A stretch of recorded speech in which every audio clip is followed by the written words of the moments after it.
Saya bertanya kepada Rasulullah sallallahu alaihi wasallam, "Wahai Rasulullah, amal apakah yang paling utama?" Jadi pertanyaannya Abu Dzar itu adalah, "Ya Rasulullah, ayyul a'mali afdal?" Amal apa yang paling utama? Baginda Nabi menjawab,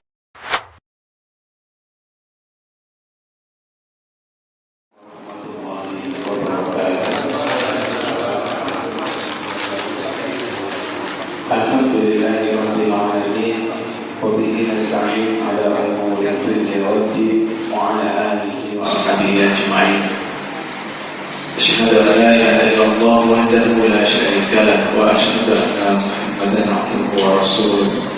Allahumma shalli wa sallim wa barik ala sayyidina Muhammad wa ala alihi wa ashabihi ajma'in wa man tabi'ahum bi ihsanin ila yaumiddin. Amma ba'd. قال الله تعالى في كتابه الكريم أعوذ بالله من الشيطان الرجيم بسم الله الرحمن الرحيم يا أيها الذين آمنوا اتقوا الله حق تقاته ولا تموتن إلا وأنتم مسلمون صدق الله العظيم. Para rawuh jemaah yang dimuliakan Allah Subhanahu wa taala, monggo sareng-sareng kita pilih majelis kula panjenengan dari menika kanthi wawasan basmalah ugi shalawat. Bismillahirrahmanirrahim. Allahumma shalli wa sallim wa barik ala sayyidina Muhammad. Selanjutnya monggo tansah puji syukur dumateng Allah Subhanahu wa taala ingkang sampun paring rahmat nikmat karunia dumateng kula panjenengan sedaya. Saengga dalu punika saged bermuajahan wonten ing majelis kanthi tawanan kesehatan. Mboten kraos ternyata wekdal niku melampaui dumateng sangat. Waktu itu berlalu begitu cepat. Dan itu disebutkan dalam hadis adalah salah satu tanda Bapak,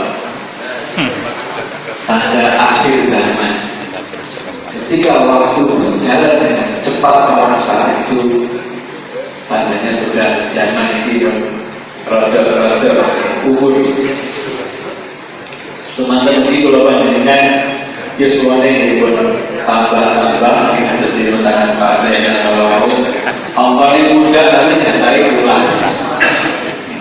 Alhamdulillah. Betul keras, kalau dengan kaos ini baru setahun gue. Karena itu tapi baru setahun. Alhamdulillah. Mugi-mugi niki sedaya minangka tanda kula panjenengan pinaringan dari Allah Subhanahu wa taala kawula istiqomah. Berat istiqomah itu berat. Yang ringan itu istirahat. Kemudian tanpa terasa kita sudah setahun lebih dan alhamdulillah kita mampu bertahan dengan segala jerih payah dengan upaya yang kita miliki.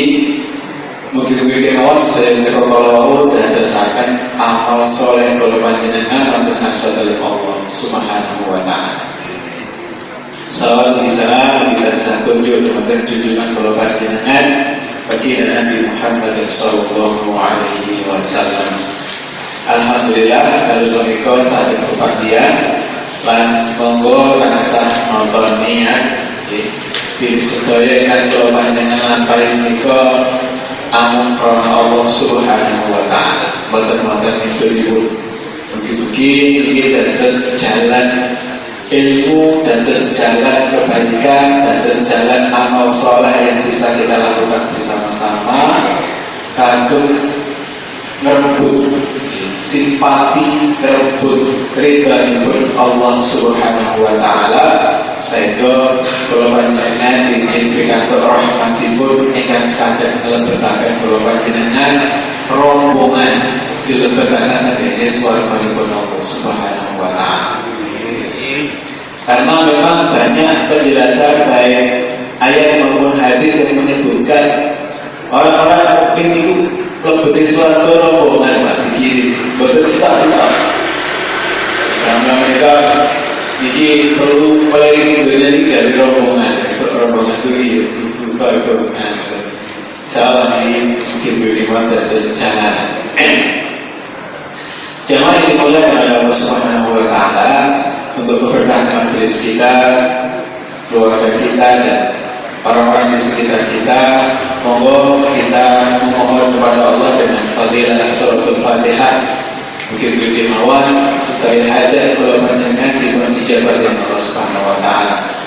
Ala dunya wa kulli niyatin salihah. Al-Fatihah. A'udzu billahi minasyaitonir rajim. Bismillahirrahmanirrahim. Alhamdulillahi rabbil alamin. Ar-Rahmanir Rahim. Maliki yaumiddin. Iyyaka na'budu wa iyyaka nasta'in. Ihdinas siratal mustaqim. Siratal ladzina an'amta 'alaihim ghairil maghdubi 'alaihim waladdallin. Amin. Jemaah yang dimuliakan oleh Allah, hari ini kita lanjutkan membacakan terjemah dari kitab Nuzhatul Muttaqin karya Dr. Mustafa Al-Bukhari yang merupakan syarah dari kitab Riyadhus Shalihin. Kita sampai bab yang ke-13. Bab 12 itu apa mengira? Bab 12-nya tentang anjuran untuk memperbanyak melakukan kebaikan di akhir hayat. Lho Pak, mosok kula niki mun akhir hayat to Pak? Nggih. Karena kita nggak tahu kapan akhir hayat kita, maka kita anggap setiap saat itu adalah akhir hayat. Kemudian setelah anjuran itu di bab 13-nya disebutkan atau dijelaskan perihal banyak dan beragamnya jalan kebaikan itu. Ya, sak sampunipun dianjurkan untuk melakukan banyak kebaikan, di bab berikutnya ditunjukkan tentang banyak dan beragamnya jalan kebaikan itu sendiri. Dalam bab ini diawali dengan menukil Quran surah Al-Baqarah ayat 215. Ya, tidak semuanya dipotong, di sini disebutkan A'udzubillahi minasyaitonirrajim. Bismillahirrahmanirrahim. Wa ma taf'alu min khairin fa innallaha bihi alim. Dan apa saja kebaikan yang kamu perbuat, maka sesungguhnya Allah Maha mengetahui. Jadi kebaikan-kebaikan yang kita lakukan, apapun itu, sebesar apapun itu, dipirsani oleh Allah Subhanahu wa taala. Allah Maha mengetahui. Artinya pasti ada nilainya. Selama kebaikan ini kita niatkan karena Allah Subhanahu wa taala. Dan juga di Al-Baqarah 197 yang artinya, dan apa saja yang kamu kerjakan berupa kebaikan, niscaya Allah mengetahuinya. Hampir sama redaksinya. Dan di ayat yang sudah sangat kita hafal, nggih. Wa may ya'mal mithqala dzarratin khairayyar. Barang siapa yang mengerjakan kebaikan seberat zarah pun, niscaya dia akan melihat balasannya. Di ayat yang lain di Quran surah Al-Jasiyah ayat 15, Allah juga berfirman yang artinya, barang siapa yang mengerjakan amal soleh, maka pahalanya untuk dirinya sendiri. Nah, jamaah yang dimuliakan oleh Allah, terkait dengan hadis-hadis yang menerangkan tentang banyaknya jalan kebaikan, banyak sekali. Dan di bab ini disebutkan beberapa. Coba kita bacakan hadis yang pertama dalam bab ini, yaitu hadis nomor 117. Bismillahirrahmanirrahim. An Abi Dzar Jundab bin Junadah radhiyallahu anhu qala, qultu ya Rasulullah, ayyul a'mali afdal? Qala al-imanu billah wal jihadu fi sabilih. Qultu ayyur raqabi afdal? Qala anfasuha 'inda ahliha wa aktsaruha thamanan. Qultu fa illam af'al? Qala tu'inu sani'an au tasna'u li akhraqa. Qultu ya Rasulullah ara'aita in da'uftu am ba'dil amal? Qala takuffu syarraka 'anil nasi fa innaha sadaqatun minka 'ala nafsika. Diriwayatkan dari Abu Dzar Jundab bin Junadah radhiyallahu anhu, ia berkata, saya bertanya kepada Rasulullah sallallahu alaihi wasallam, wahai Rasulullah, amal apakah yang paling utama? Jadi pertanyaannya Abu Dzar itu adalah, ya Rasulullah, ayyul a'mali afdal? Amal apa yang paling utama? Baginda Nabi menjawab, al-imanu billah wal jihadu fi sabilih. Beliau menjawab iman kepada Allah dan berjihad di jalannya. Kemudian Abu Dzar bertanya lagi, qultu ayyur raqabi afdal? Kutanyakan pula, memerdekakan budak macam apa yang paling utama? Beliau menjawab dengan jawaban anfasuha inda ahliha. Memerdekakan budak yang paling disayangi oleh tuannya, dan yang paling mahal harganya. Wa aktsaruha tsamanan, yang paling mahal harganya. Kemudian Abu Dzar ternyata tidak berhenti, masih bertanya lagi. Qultu fa illam af'al. Aku bertanya lagi, seandainya saya tidak mampu berbuat seperti itu, lalu bagaimana? Rasulullah kemudian menjawab, qala tu'inu sani'an au tasna'u li akhraqa. Beliau menjawab, kamu membantu orang yang bekerja atau kamu membuat lapangan kerja untuk orang yang tidak pandai bekerja. Kemudian beliau Abu Dzar masih bertanya lagi, qultu ya Rasulullah ara'aita in da'uftu am ba'dil amal? Wahai Rasulullah, bagaimana jika saya tidak mampu untuk melakukan sebagian pekerjaan itu? Beliau menjawab, takufu syarraka 'anin nasi fa innaha sadaqatun minka 'ala nafsika. Jadi ketika Abu Dzar bertanya, bagaimana jika saya tidak mampu untuk melakukan sebagian pekerjaan itu? Beliau baginda Nabi menjawab, engkau cegah dirimu dari perbuatan jahat terhadap sesama manusia, karena hal itu merupakan sedekah kepada dirimu. Hadis muttafaqun alaih.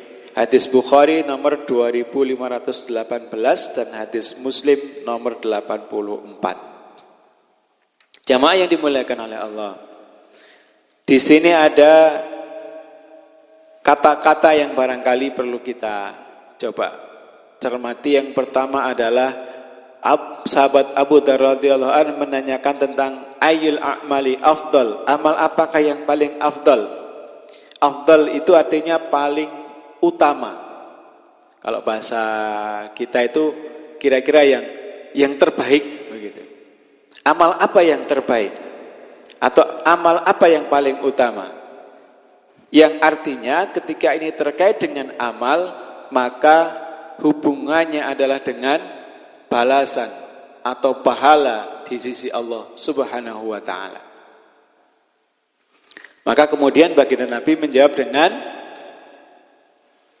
al-imanu billah, yaitu beriman kepada Allah, wal jihadu fi sabilih, dan jihad di jalannya. Al-jihadu, kalau al-iman sudah jelas nggih?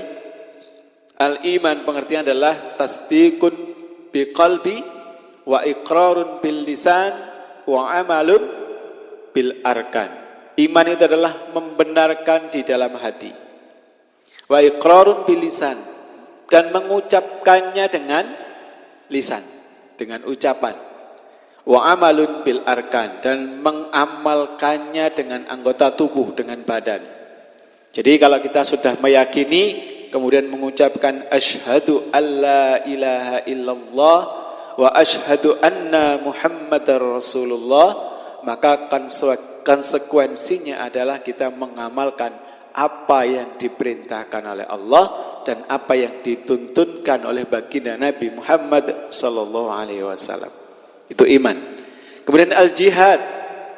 Kemarin sudah kita bahas, jihad adalah pekerjaan atau amal yang paling utama. Jihad itu artinya mencurahkan segenap jerih payah untuk memerangi orang-orang kafir dan lain-lain dalam rangka menegakkan ajaran Allah dan membela agamanya. Ini yang paling utama. Loh Pak, sekarang kita nggak ada perang.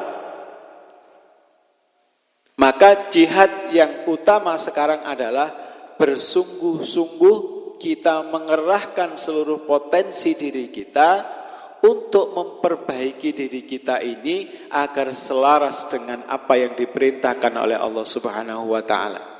Syukur-syukur kita bisa mengajak orang lain untuk bersama-sama. Nah, kalau sekarang nggak ada jihad dalam bentuk kital, peperangan. Nah, jadi kita nggak boleh juga kemudian melihat, oh ini wong kafir ini tutu iya, nggak boleh. Jadi jihad yang boleh dalam kita itu adalah dalam bentuk perang. Yang namanya perang itu ya disepakati, kita perang, begitu. Tidak perang dewi-dewi, nggak boleh. Bukan jihad namanya, ngerti-ngerti gembol bom, terus nyedeki wong kafir, dibledosne saawake, nanti tidak boleh. Nah, itu namanya bukan mati syahid nanti, mati sangit. Nah, itu tidak boleh. Ini namanya jihad. Yang namanya perang itu ditentukan oleh pimpinan negara. Nah, misalnya kemudian presiden kita menyampaikan kita perang terhadap ini, lah itu baru nanti kita boleh ikut di dalamnya. Kalau tidak ada keputusan dari pimpinan dari negara untuk berperang, kita nggak boleh perang sendirian. Gak lucu juga perang sendirian itu ya. Jadi jihad itu pengertiannya demikian. Nah sekarang kondisi kita adalah jihad bagaimana yang bisa kita lakukan? Jihad melindungi, jihad menguatkan akidah dan keimanan kita dari bentuk-bentuk peperangan yang abstrak. Jadi kita hari ini perangnya perang abstrak. Jamaah yang dimuliakan oleh Allah. Abstrak niku pripun toh? Abstrak niku musuhe ora ketok. Kita tidak bisa melihat musuh kita, tapi sebenarnya musuh itu betul-betul menyerang kita. Menyerang akidah kita, menyerang pikiran kita, menyerang pemahaman kita, menyerang keimanan kita dengan berbagai macam propaganda dan berbagai macam media yang ada. Jadi hati-hati bapak-bapak yang pegang HP, apalagi punya grup WA, saya ingatkan jangan selalu mudah untuk menyebarkan, nge-share informasi-informasi yang sifatnya tidak jelas. Hati-hati. Misalnya hari ini sedang genting, mohon untuk membaca surat ini sekian kali menurut siapa, itu tidak ada dalil dasarnya. Itu hati-hati. Itu bisa kita terjerumus kepada hal yang disebut dengan bid'ah atau dengan fitnah bahkan. Jadi non sewu, kemarin sempat saya blokir Pak channel grupnya untuk anggota tidak bisa kirim supaya untuk meredam itu. Ya, karena saya lihat sudah banyak hal-hal yang kurang relevan. Gitu. Ternyata Pak channel malah metu. Saya buka lagi. Jadi perlu berhati-hati. Ini saya ingatkan karena sekarang ini kita sedang berperang jamaah yang dimuliakan oleh Allah. Walaupun kelihatannya kita damai-damai saja, dan panjenengan juga harus paham bahwa negeri kita bahkan dunia ini sedang tidak baik-baik saja. Karenanya penguatan keimanan kita, penguatan kedekatan kita kepada Allah Azza wa Jalla itu perlu terus-menerus kita tingkatkan. Mudah-mudahan kita tidak tertimpa fitnahnya dunia ini. Selanjutnya ada kalimat raqabu. atau budak itu bentuk jamak dari kata raqabatun yang artinya adalah hamba sahaya. Jadi memerdekakan hamba sahaya itu dari perbudakan itu begitu banyak pahalanya. Kemudian angfasuha itu yang paling disayangi atau budak yang paling baik atau paling mahal harganya tadi. Kemudian ada nilai sedekah terkait dengan takufu. Baginda Nabi menyebutkan takufu syarraka 'anin nas. Engkau mencegah dirimu dari berbuat jelek atau berbuat jahat terhadap manusia yang lain, terhadap orang lain. Nah, itu menjadi fa innaha shadaqatun. Karena sesungguhnya ketika kamu bisa mencegah dirimu dari menyakiti orang lain atau berbuat jahat terhadap orang lain, itu menjadi sedekah untukmu, ya. Sedekah darimu untuk dirimu, ya, begitu. Jamaah yang dimuliakan oleh Allah, menurut kitab ini ada beberapa pelajaran yang bisa kita ambil yang terkandung dalam hadis 117 ini. Setidaknya yang pertama adalah dorongan untuk berjihad di jalan Allah. Jihad yang tadi itu bersungguh-sungguh dalam setiap amal soleh yang kita lakukan. Itu juga bagian dari jihad. Dan kita juga harus meniatkan apa yang kita lakukan malam hari ini juga bagian dari jihad. Karena tanpa kesungguhan, tanpa semangat, nah, kita nggak akan berada di sini. Nah, habis maghrib, mending pulang ngopi sambil rokokan. Kalau di sini cuma bisa ngerokok, nggak bisa ngopi, gitu. Ini sungguh perlu kesungguhan untuk meninggalkan itu, untuk mengorbankan waktu kita itu. Ya, apalagi yang sudah ini pinaraknya juga nggak ada sendenan ya rada karo napa? Karo mulet-mulet sithik. Itu jihad. Diniatkan itu adalah bagian dari jihad kita untuk menuntut ilmu. Mudah-mudahan pahalanya tidak kalah dengan ketika kita berhadapan dengan musuh-musuh Allah yang sesungguhnya. Kemudian yang kedua adalah dorongan untuk bersedekah dengan harta yang paling disukai. Karena memang sedekah itu sebaiknya dengan yang terbaik, bukan dengan yang sisa-sisa. Nah, kadang kita ini kalau mau bersedekah dihitung dulu enak sisanya murah baru disedekahkan. Harusnya dapat berapa, ini sedekahnya dulu baru sisanya untuk yang lain gitu. Ya, walaupun tidak boleh juga kita itu berlebihan dalam beramal. Misalnya pensiunane garek 3 juta misalnya gitu Pak. Nggih Pak, enten. Luwih Pak 5 juta alhamdulillah nggih. Terus 3 juta karena kita harus bersedekah yang terbaik. 2,5 juta disedekahne misalnya. Mari ngono 500 seminggu terus bingung. Wah, 3 minggu piye? Itu enggak boleh. Enggak boleh. Tapi harus proporsional. Ya, kita enggak boleh berlebihan, tapi juga tidak boleh terlalu pelit dalam bersedekah. Ya, Islam itu luar biasa, indah sekali. Jadi sangat luar biasa dalam membimbing, menuntun kita untuk beramal dengan yang terbaik. Kenapa demikian? Karena balasan dari Allah diberikan sesuai dengan tingkat upaya yang dikerahkan, ya, dan pahala didapat sesuai dengan tingkat kesulitan yang dialami. Jadi ketika kita melakukan amal yang lebih banyak pengorbanannya, lebih banyak kesulitannya, tentunya pahalanya juga lebih besar di hadapan Allah Subhanahu wa taala.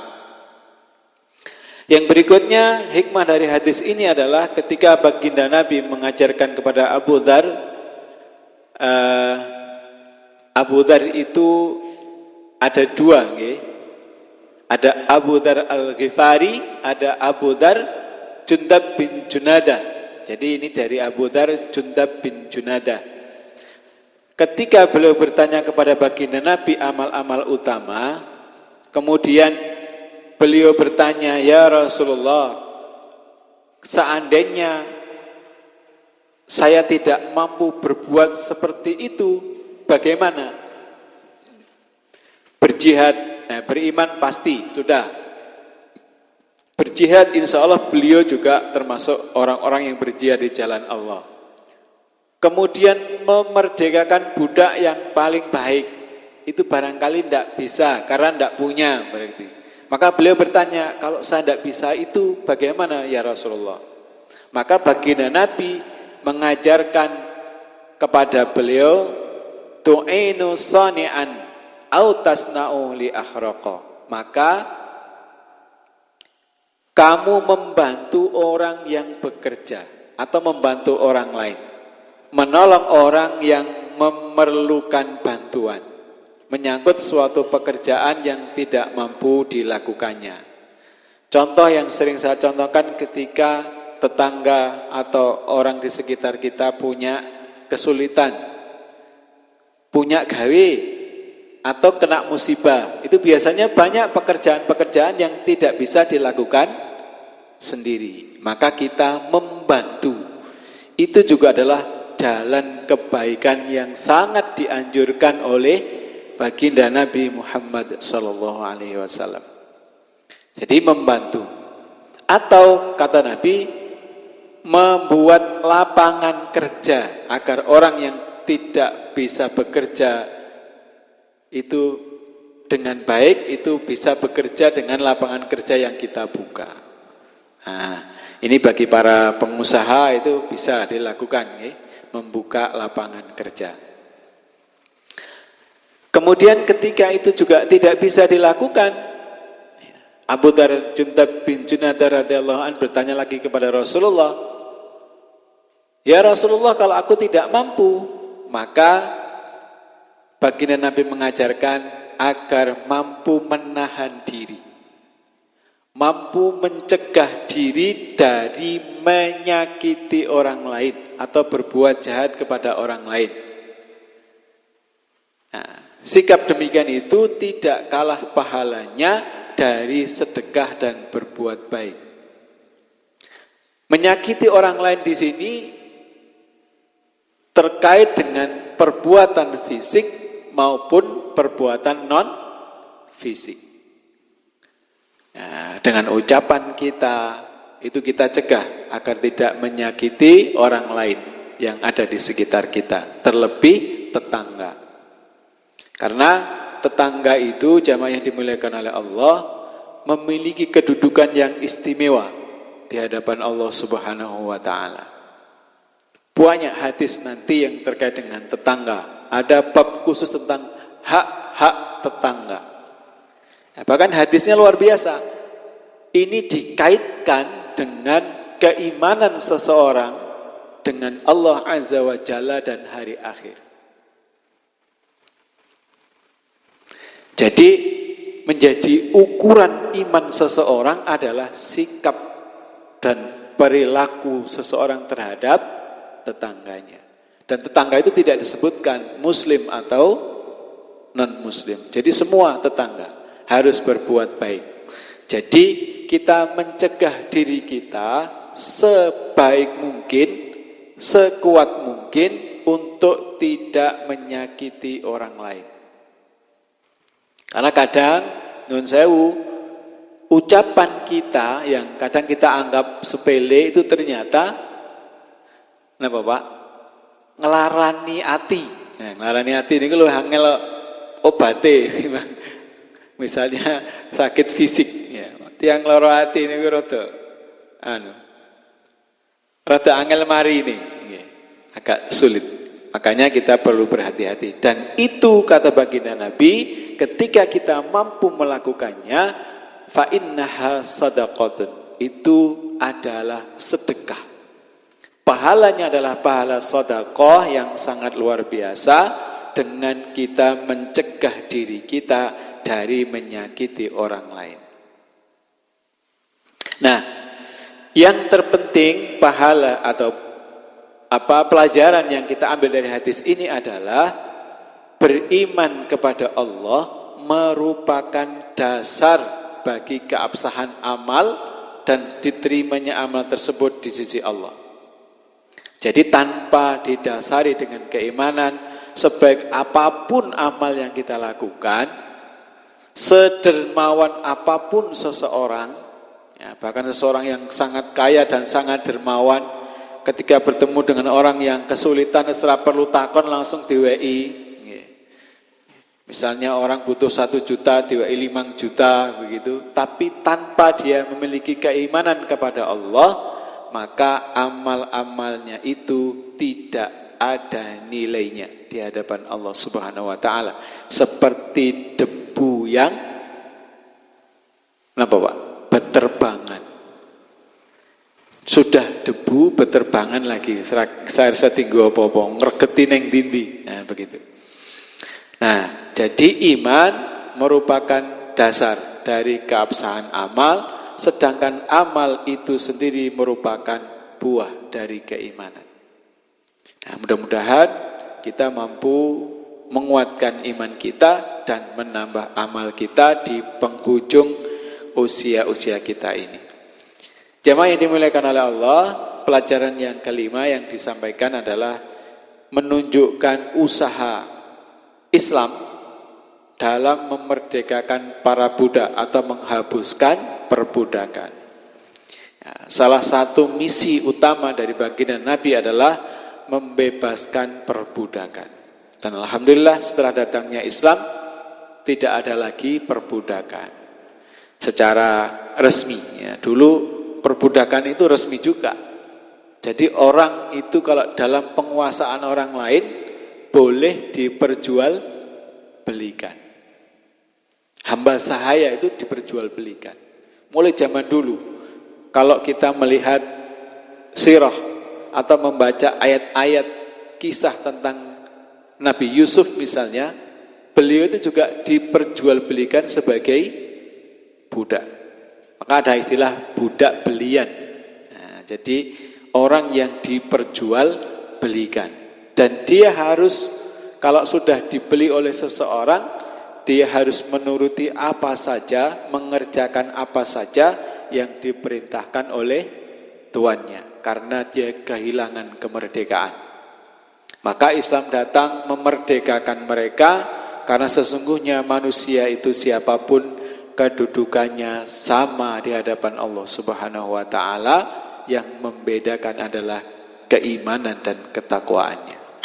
Nah, inilah luar biasanya Islam, dan alhamdulillah sekarang ini praktek-praktek perbudakan yang seperti dulu sudah tidak ada.